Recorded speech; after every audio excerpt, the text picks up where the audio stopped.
یک آدم بود زن نمیافت. خب بالاخره یک زن پیدا کرد، یا قد بخش یا قد بلند یا سیاه یا سفید یا مشکی یا هر رقمی که بود، یک زن پیدا کرد و یک 6-7 سال تیر شد، یک 2 بچه خانی ازی پیدا شد. 2 بچه دوگانگی. این 2 بچه هر دویش کباب مرغ بریان، چه وقت مرغ باشه که بریان کنه و بخوره.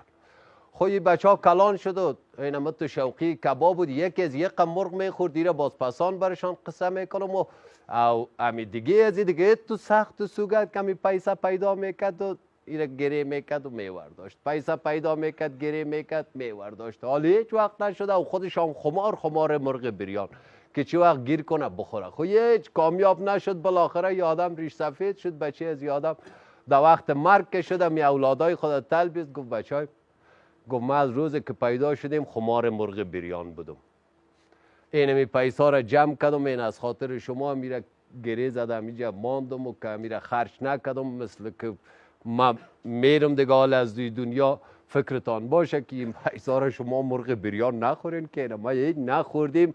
کسی اگه میایه که ما خو دیدیم پدرت که این مرغ بریان اوشکول که باور نکنی، که پیسا را خرج نکنین، پیسا را مصرف نکنین، به جای پلو و کباب و چباب نزنین. اینمی هر کس که اگر گفت که ما پدرت خو دیدیم، گریان میکرد، زاری میکرد، پیش من ناله و نانوات میکرد که یک مرغ بریان بخرین بخورین، اوش کنین که نخرین، که ما در زندگی نخوردیم، در مرگ دیگه چطور مرغ بریان میخور.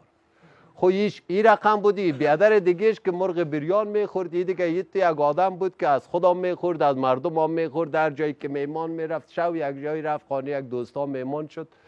این دوستا که آمدن زگرد دسترخوان شیشتند و یک دانه مرغ آوردن. مرغ پیشم یه آدم ماند، گفتم میره تو تقسیم کن. یه آدم دیگه 2 بچه داره، 2 دختر داره، یک زن و شوی هستن، صاحب خانه. این میمان گفتن بیگه مرغ تو تقسیم کن. امی 2 بال مرغ کند، امی 2 بچه صاحب خانه داد، گفت اینی را شما بخورین که دایم هم تو امی فامیل زیر بالتان باشه دیگه، هیچ از همه چیزش سرپرستی بکنی. 2 پایش 2 دختری صاحب خانه را داد، گفتی 2 پای شما 2 تا بخورین، ای را بفهمین که به اجازه پدر و مادر یعنی پایتان از خانه بیرون نمانی. هیچ دیگه به هیچ صورت. گردن مرغ کشید، آقای از خانه را داد، گفتی رو بو خود دم بشه، یک قسمت اکند زنش داد دیگه. می مرغ کلوله ماند، خودش نوشه جان.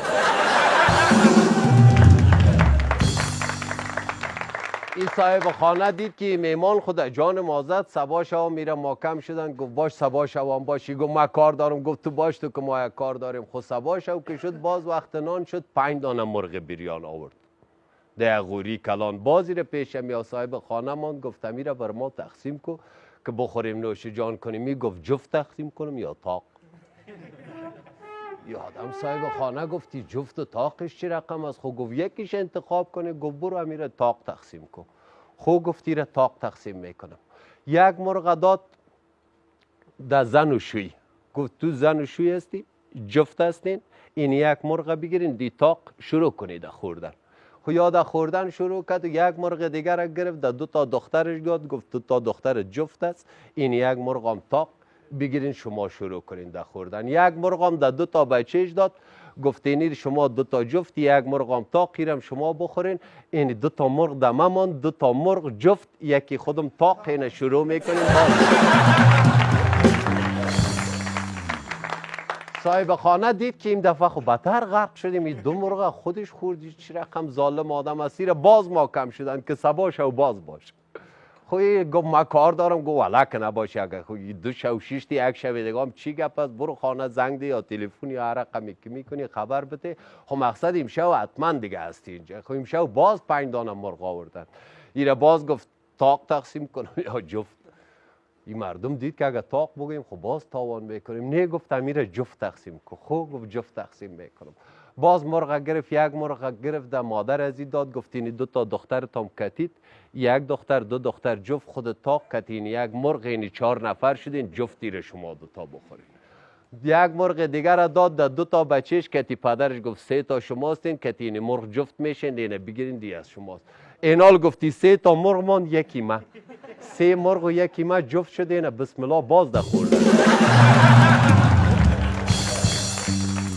آخر آخر که صبح شد میمان زده زده ای کردند از خانه که برو دیگه بلیاز خدا.